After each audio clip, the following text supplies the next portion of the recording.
बात करेंगे उस महान शख्सियत के बारे में जिसका नाम आपने जिंदगी में कई बार अनेकों बार सुना होगा और किसी राजनीतिक नेता से या फिर अपनी मम्मी से या फिर अपने पापा से या फिर अपने टीचर से या फिर उस महान गुरु से जिसके जैसा आप बनना चाहते हैं। जी हाँ, आप सही समझ रहे हैं। उस महान शख्सियत का नाम है बाबा साहेब डॉक्टर भीमराव अंबेडकर। आपने अपनी जिंदगी में इनका नाम कभी ना कभी जिंदगी में एक बार, दो बार, तीन बार या हजारों बार सुना ही होगा। क्या आखिर आपने सोचा है कि इनका नाम आखिर इतना क्यों लिया जाता है? क्यों इनका नाम आपके कानों में बार बार पड़ता है? क्यों बार बार ये नाम सुनाई देता है? क्यों राजनीतिक नेता या कोई व्यक्ति इनका नाम बार बार लेते हैं, इनके सजदा करते हैं, इनके पैरों में झुकते हैं, इनका नाम लेते हैं, इनका सुमरन करते हैं भगवान की तरह? आखिर ये भगवान नहीं है, एक महान से महान इंसान है। भगवान नहीं है। जो लोग इनको भगवान बना के तुले हुए हैं वो गलत है। आखिर उन्होंने हमारे देश के लिए, हमारे समाज के लिए, हमारे आम आदमियों के लिए जो लोग गाली तक देते हैं, जो हिंदू समाज के लोग, आखिर जो बड़ी जातियों के लोग हैं वो भी इनको गाली देते हैं, जो ओबीसी हैं, जो शुद्ध माने जाते हैं, उनमें भी ये लोग क्या कहते हैं कि यार बी आर अम्बेडकर साहब ने हमारे लिए क्या किया। जो एससी लोग हैं, एससी लोग की खास करके महिलाएं में भी कहते हैं कि यार बाबा साहेब डॉक्टर भीमराव अम्बेडकर ने हमारे लिए क्या किया। हम तो घर में आगे चूल्हा पोछा कर रहे हैं, बाहर घूमने चले जाते हैं, संडे को या सैटरडे को शॉपिंग करने चले जाते हैं, वरना काम तो आज भी हम क्या कर रहे हैं, चूल्हे का। ये वीडियो उन्हीं के लोगों के लिए है जो लोग सोचते हैं कि बाबा साहेब डॉक्टर भीमराव अम्बेडकर ने हमारे लिए क्या किया। बाबा साहेब डॉक्टर भीमराव अम्बेडकर ने सिर्फ एक ही जाति के लिए, एक ही वर्ग के लिए, एक ही समुदाय के लिए नहीं, बल्कि हर समाज के लिए, हर समुदाय के लिए, हर वर्ग के लिए, हर जाति के लिए, हर धर्म के लिए, पूरे देश के लिए काम किया है। तो आज हम उन्हीं बहुत सारे कामों से 5 काम आपको बताएंगे जो बाबा साहेब डॉक्टर भीमराव अम्बेडकर ने हम सभी के लिए किए हैं। आज के टाइम में कहीं ना कहीं उनकी बहुत बड़ी भूमिका है। वैसे तो बाबा साहेब डॉक्टर भीमराव अम्बेडकर के बहुत सारे काम है, लेकिन उनमें से मैं कुछ चुनिंदा कामों में से 5 काम निकाल करके आज आपके सामने लाया हूँ। पूरा देखिएगा वीडियो, तभी आपको समझ में आएगा कि बाबा साहब ने आखिर हमारे लिए क्या किया है, क्या नहीं किया है, क्यों लोग उनका इतना नाम लेते हैं। तो शुरू करते हैं वीडियो बिना किसी देरी के। जैसे हम आम भाषा में बोलते हैं लेडीज फर्स्ट, इसी तरह हम वीडियो में आज बाबा साहेब डॉक्टर भीमराव अम्बेडकर के काम की शुरुआत भी महिलाओं के कामों से करेंगे। क्या कि बाबा साहेब डॉक्टर भीमराव अम्बेडकर ने महिलाओं के लिए क्या किया। सबसे पहले हम बात करते हैं महिलाओं के लिए अधिकार। अगर आप आजादी से पहले की बात करो दोस्तों, महिलाएं जो थी, जिनको लोग कहते हैं कि भाई बाबा साहब ने हमारे लिए क्या किया, मैं आपको दोस्तों काम गिनवाने लग जाऊंगा ना कि महिलाओं के लिए बाबा साहब ने क्या किया। आप सोचते हैरान हो जाएंगे कि और बाबा साहब ने इतना कुछ किया, मुझे तो आज तक नहीं पता था। ये वीडियो देखने के बाद पता चला है। तो भाई पहला काम जो महिलाओं के लिए बाबा साहब ने किया वो था चुनाव का अधिकार। कि आखिर चुनाव में कैसे महिलाओं को वोट देने का अधिकार मिल सके। कितनी जद्दोजहद रही होगी, सोच के सकते हो आप। पूरा समाज, पूरा देश बाबा साहब के खिलाफ है कि महिलाओं को हम आगे आने नहीं देंगे, महिलाओं को हम अधिकार नहीं देंगे, चुनाव का अधिकार महिलाओं को नहीं मिल सकता। लेकिन फिर भी अकेला बंदा सब पे भारी था, बाबा साहब डॉक्टर भीमराव अम्बेडकर, और महिलाओं को अधिकार दिलाया वोट करने का। तो इसीलिए बाबा साहब को सजदा करना बनता है महिलाओं का। दूसरा काम, महिलाएं घर से बाहर नहीं निकल सकती थी। अगर घर से बाहर निकल रही है तो भाई साहब पल्ला करके, या फिर आप वही पहन सकते हो जो आपके पति या आपके भाई या आपके चाचा ताऊ ने कहा है कि बस इसको ही पहनना है और कुछ नहीं पहनना है। अगर आपके पापा ने जीन्स मना कर दिया ना कि जीन्स नहीं पहन सकते बेटा आप, तो आप जीन्स पहन नहीं सकते। अगर आपके पिताजी या आपके भाई या आपके चाचा या आपके ताऊ ने कह दिया कि ऐसा है बेटा, आप लड़की हो, लड़की की तरह रहो, मतलब क्या है भाई इसका कि भाई लड़की है तो लड़की की तरह रहो।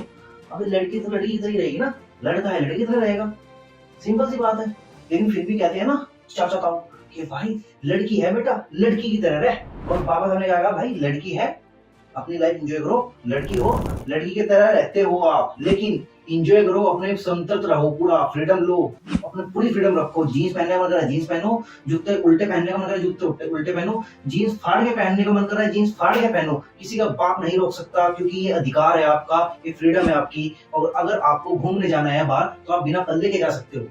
ये किसने दिया? बाबा साहेब डॉक्टर भीमराव अम्बेडकर। ये 2 काम गिनवाए सिर्फ महिलाओं के लिए, और भी बहुत सारे काम है। अगर मैं काम गिनवाने लग जाऊंगा तो ये वीडियो बहुत लंबी हो जाएगी, हो सकता है सबसे लॉन्ग वीडियो बनाने का मुझे अवार्ड मिल जाए। तो भाई इसलिए ऐसे बहुत सारे काम गिनवाने लग जाऊंगा तो बहुत सारे काम है, लेकिन मैं खाली 2 काम आपको गिनवा चुका हूँ। ये बहुत है आपको समझने के लिए कि बाबा साहब ने आपके जीवन में कितना बड़ा महत्वपूर्ण रोल अदा किया है। और जो दूसरा महत्वपूर्ण काम क्या है वो है दोस्तों, जो हर भारतीय को लुत्फ मिलता ही मिलता है उस अधिकार का। सबसे बड़ा काम है वो है हर आदमी को स्वस्थ जीवन और अच्छा जीवन यापन करने का अधिकार। यानी कि अगर कोई व्यक्ति किसी के यहाँ पर जाता है और उसका मन है 8 घंटे काम करने का, तो 8 घंटे ही करेगा। अगर किसी का मन है कि भाई नहीं 8 घंटे काम नहीं हो रहा, आज मैं छुट्टी मारूंगा, सर मेरे को छुट्टी दे दो, सर मेरे को तबीयत खराब है, आज मैं नहीं आ सकता। अब ये नहीं कि वो जबरदस्ती उसको बुलाएगा कि नहीं भाई आ जा, वरना ठीक नहीं होगा, वरना तेरे घर गुंडे भेज दूंगा। नहीं, ऐसा नहीं हो सकता। जैसे आप किसी कंपनी में जाते हो 8 घंटे ही आपको काम करना पड़ता होगा वहाँ पे जाके, लेकिन पहले क्या होता था, अगर आप किसी के यहाँ पे जा रहे हो, किसी सेठ के यहाँ पे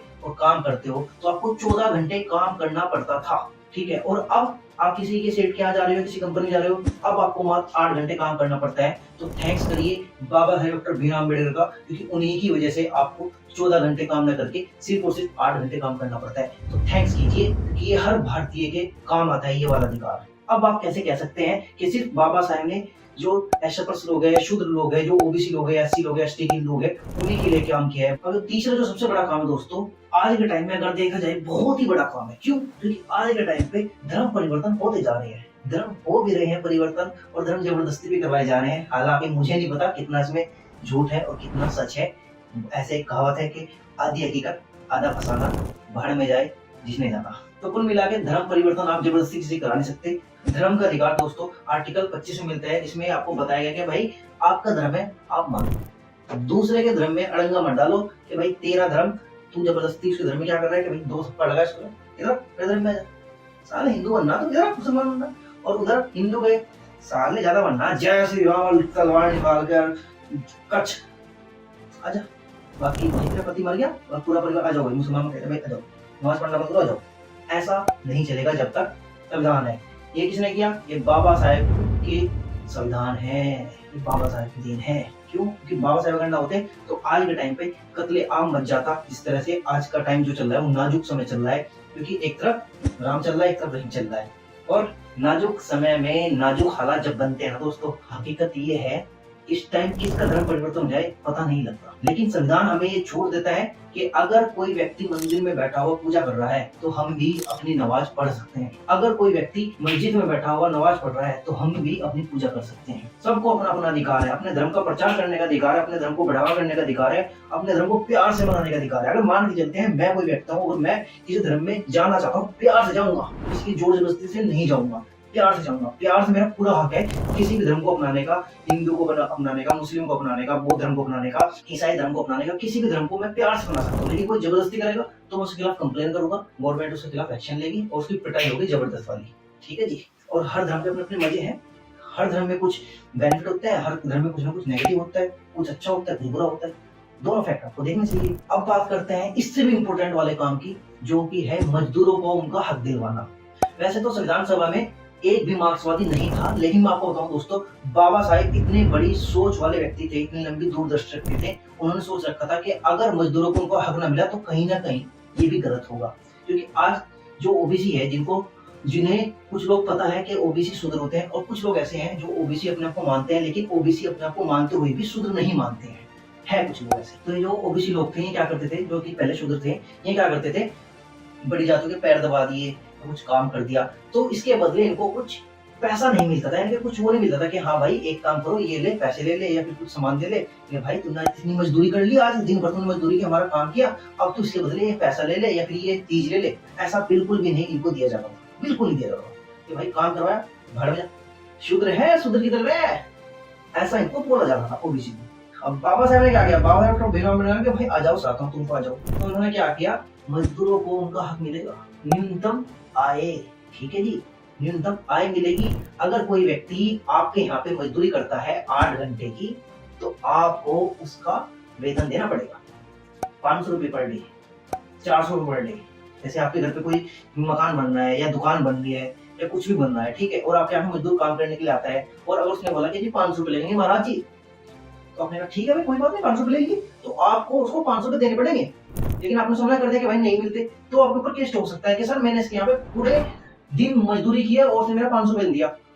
सिंपल सा मुद्दा है। तो भाई ये बहुत बड़ी बात है, उन्होंने पूरे देश के लिए काम किया है, पूरे भारतीय समाज के लिए काम किया है। जो लोग कहते हैं कि भाई उन्होंने सिर्फ और सिर्फ छुआछूत या अनछूत इन सबको ही खत्म किया है, अपने धर्म या अपने समुदाय के लिए ही काम किया, नहीं, उन्होंने हर समाज के लिए, हर समुदाय के लिए, हर वर्ग के लिए, हर जाति के लिए, बल्कि पूरे भारतीय समाज के लिए काम किया है। बस एक बार नजरिया तो बदलिए देखने का, फिर देखिए बाबा साहेब आपको सबके बाबा साहेब नजर आएंगे। अब जो सबसे इम्पोर्टेंट पॉइंट है वो है दोस्तों छुआछूत का अंत। छुआछूत का अंत कर दिया, यानी कि मान के चलते हैं दोस्तों, ये क्या है, शूद्र से जो नीचे लोग आते थे, जिनसे जो ओबीसी थे, जो शूद्र थे, उनसे तो लोग पैर भी दबा देते थे, पैर दबवा लिया या अपना कुछ घर का काम करवा लिया या बाहर का काम करवा लिया या गाय गाय को धुलवा दिया या भैंस को धुलवा दिया या उन्हें चारा खिलवा दिया, इस तरह के काम शुद्ध लोग करते थे। लेकिन जो अछूत लोग थे, ये को छुआछूत का प्रतीक माना जाता है कि भाई इसको छू लिया तो भाई जो बीमारी इसको है वो बीमारी मेरे को हो जाएगी। ऐसा जैसे कोरोना हो गया था ना, तो भाई इसको छू लिया तो वो बीमारी मेरे को हो जाएगी। तो ऐसे ही छुआछूत वाला बुखार था उस टाइम पे लोगों में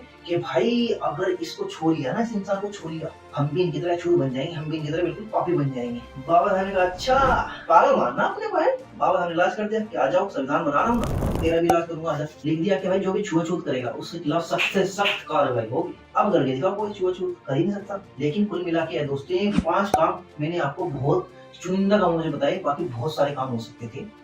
वैसे और बहुत लंबी वीडियो बनाई जा सकती है, लेकिन बस इन 5 काम को अगर आपने समझ लिया तो लाइफ जिंगलाला आपको समझ में आएगा कि बाबा साहब डॉक्टर भीमराव अम्बेडकर सिर्फ एक ही समुदाय, एक ही वर्ग, एक ही जाति, एक ही समुदाय के लिए काम नहीं किया, बल्कि पूरे भारतीय समाज के लिए उन्होंने काम किया। बस एक बार सोचिए तो, नजरिया तो बदलिए सोचने का, फिर आपको समझ में आएगा कि बाबा साहब डॉक्टर भीमराव अम्बेडकर कितने बड़े, कितने महान और कितनी महान से महान शख्सियत थे जो सदियों में सिर्फ एक बार होते हैं। और बाकी बाबा साहब डॉक्टर भीमराव अम्बेडकर की हमारी एक और यूट्यूब पर वीडियो पड़ी है जिसका नाम है सिर्फ नाम ही काफी है, उसको आप देखिएगा तो और बाबा साहब डॉक्टर भीमराव अम्बेडकर के बारे में आपको जानने को मिलेगा, क्लियरिटी आएगी कि हाँ यार जो हम सोचते हैं बाबा साहब उससे भी ऊपर की चीज है। ठीक है, बहुत महान शख्सियत है। जितना आप उनके बारे में पढ़ोगे उतना आपका दिमाग खुलता जाएगा, उतना आपका दिमाग व्यापक होता जाएगा। जितना आप उनके बारे में उल्टा सोचोगे आपका दिमाग उतना बंद होता चला जाएगा, आपका दिमाग उतना डब्बा होता चला जाएगा। ऐसे कहते हैं ना वो महेंद्र सिंह धोनी एक ऐड में, डब्बा है डब्बा, अंकल का टीवी डब्बा, उसमें लड़की होती है ना। तो जैसे जैसे आप उनके बारे में गलत सोचेंगे, उल्टा सोचेंगे, वैसे वैसे आपका दिमाग बंद होते चला जाएगा, डब्बा होते चला जाएगा। ठीक है, और बाकी ऐसी वीडियो देखने के लिए हमारे चैनल को सब्सक्राइब कर ले।